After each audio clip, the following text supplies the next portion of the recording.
My name is Kathy. I'm a 33-year-old single woman who works as a freelance web designer. My job only requires a laptop, so I work from home at my own pace. Life was going smoothly until my parents disrupted it. 2 years ago, while I was working, my parents suddenly visited. They looked around my house and started talking. "Mom, this house is so big, it looks like we could live here too." "Dad, exactly. There's even a spare room. Kathy doesn't need such a nice house all to herself." Without asking me, they decided they would move in. I immediately spoke up. "Wait, I don't want to live with you guys."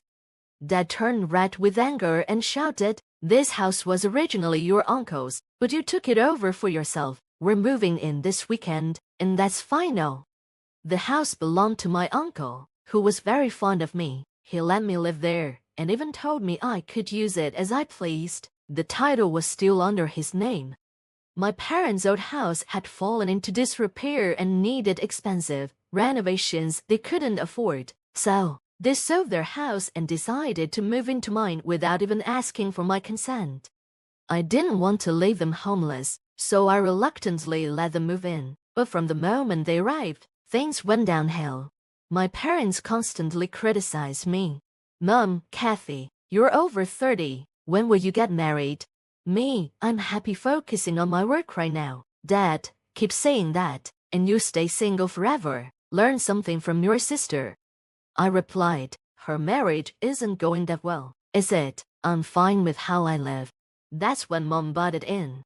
"Don't talk badly about your sister. At least she's married and works for a company. All you do is play on your computer. Are you even making money legally?" This accusation made me furious. I'm earning a decent living doing legitimate work. But they dismissed me, calling me the opposite of my sister.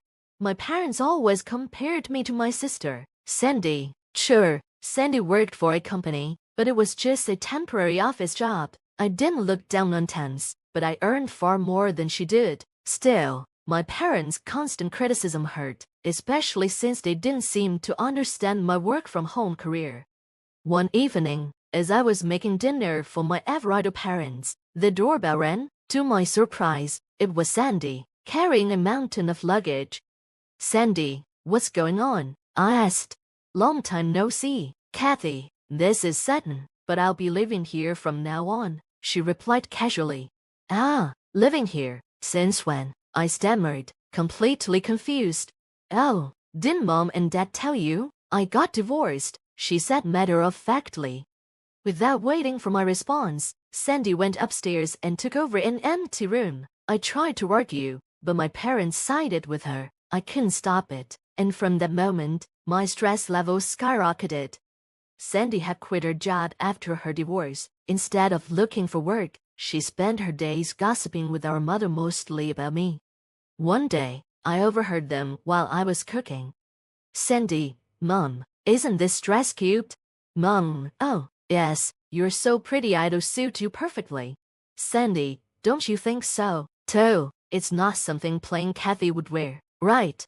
"Mom, well, Kathy is a bit dull. That's why she can't get hired anywhere. All she does is sit at home playing on her computer." "Sandy, Mom, you're so blunt, but true." Their comments stung, but I didn't react. I knew they wanted me to snap, so I stayed silent, bottling up my frustration. One day, a friend of mine had a litter of puppies, and I decided to adopt one. I named him Muffin, a little black chihuahua with big, adorable eyes. Every time he looked at me and wagged his tail, my heart melted. Muffin became a source of comfort in an otherwise stressful household. Owning a chihuahua had been my dream since childhood. Working from home can feel lonely, so I thought a puppy would bring some much-needed joy. When I brought Muffin, a little black chihuahua, I happily introduced him. "From now on, you're Muffin." I didn't ask my family for their opinion before adopting Muffin. After all, this is my house, and I would handle all of Muffin's expenses, so I saw no reason for them to complain. As expected, when I brought Muffin home, my family started complaining. "Mom, we didn't hear anything about you getting a dog." "Sandy, dogs smell, don't they? I hate odors." "Dad, you should have consulted us first. We didn't approve of this. First of all, Muffin wasn't a random stray, adopted him from a friend. Second, I'll take care of all his expenses. What I choose to do in my house is my business. If you don't like it, you're free to leave. Though they protested at first, within hours, Muffin's cuteness won them over. They were all fussing over him. Aren't you the cutest? Are you mommy's little baby? Or daddy's? Or your big sister's? Their anger disappeared like magic, and the house became much calmer, at least for a while. One day, while I was running errands, my sister Sandy called, shouting, "Come home now." "What's wrong?" I asked, confused. "Muffin peed on my clothes. What if they smell?"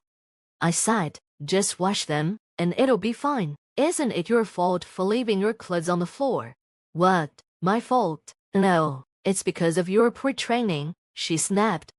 When I returned, Sandy was fuming. She threw the soiled clothes at me and demanded, "You're paying for cleaning costs." I refused. "Why should I? You didn't take Muffin for a walk like you said you would, and you left your clothes on the floor." "Shut up. It's your fault for bringing this stupid dog into the house. What are you going to do about it?" I replied, "Isn't it unfair to call Muffin stupid because of one little accident? You seemed to love him just fine before." But Sandy continued blaming me, and soon my parents joined in. "Kathy, you should at least apologize to Sandy," they said.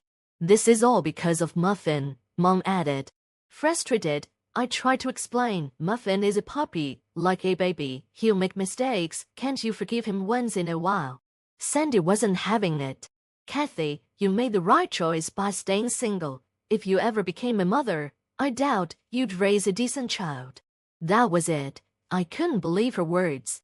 "You're crossing the line," I said firmly. But Sandy, fueled by anger, pointed at me and yelled, "I've had enough. I don't need you or this dumb dog in this house. Get out." I was stunned. "What? You heard me. Get out. We don't need a freeloading, home-working loser here." When my sister called me a home-working freeloader, I couldn't believe it. Who did she think was paying for all the household expenses? It was me. As I stood there, stunned, my parents joined in. "That's right, Kathy. Leave this house. Your presence makes us miserable. You're a jinx." Hearing them chant "Get out" over and over, my patience finally snapped. "That's it. I've had enough," I shouted.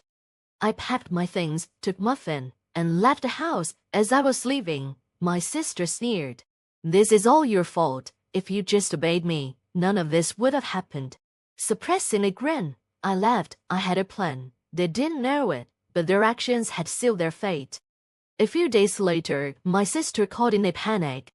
"Kathy, help! The house. What happened to the house?" I asked, feigning concern.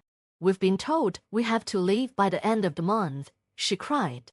"Oh, is that so?" I replied calmly. "So, what's the problem?" "What do you mean, what's the problem? Why do we have to leave?" she demanded. "Well, I've decided to sell the house," I said casually. There was a pause, then Sandy stammered, "What, you don't have the authority to sell it?" "Oh, but I do," I said. "The house officially became mine last month." I explained that my uncle had transferred the house to me. He had encouraged me to take control of my life and get away from my ungrateful family. Sandy was in disbelief. "You can do this, even if the house is yours. How could you sell it so easily?" I replied, "I wasn't planning to, but after you all kicked me and Muffin out, I realized I didn't owe you anything. So I consulted Uncle, and he fully supported my decision." Over the phone, I could hear my parents panicking in the background. They began begging, "Kathy, don't do this. We have nowhere else to go. This is unthinkable. You can't do this to your own family." I stayed firm.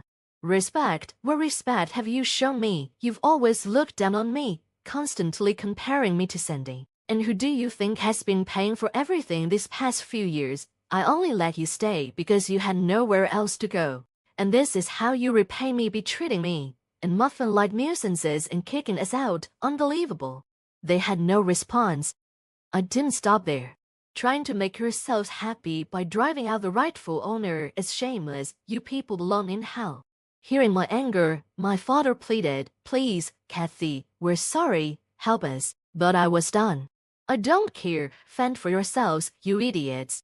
And with that, I hung up, finally free of my toxic family. I hung up the phone with a loud click and immediately blocked all my family members. Muffin, sensing my frustration, let out a worried little woof. I picked him up and held him close. I'm sorry for shouting, Muffin. It's all okay now. I'll protect you from now on. I was so relieved to have taken Muffin away from that toxic environment where they treated him poorly. As for my family, they were forced to leave the house at the last minute, with my father's small income and both my mother and sister unemployed. Their lives have become much harder. According to rumors, my parents are constantly nagging my sister to find a job, and their relationships are falling apart. I don't care how they're living now, but it's clear their quality of life has plummeted since I left. It's true I reap what you sow. They got what they deserved. Meanwhile, I'm living a peaceful and fulfilling life with Muffin in a cozy, pet-friendly apartment. I come work whenever I want, spend my earnings however I like, and there's no one to criticize me anymore. Muffin, let's go to the dog park today, I said cheerfully. Wolf Muffin wagged his tail happily. He seems so much livelier now that we're free from all the noise and drama. I'm determined to protect Muffin and make sure our life stays as peaceful and happy as it is now.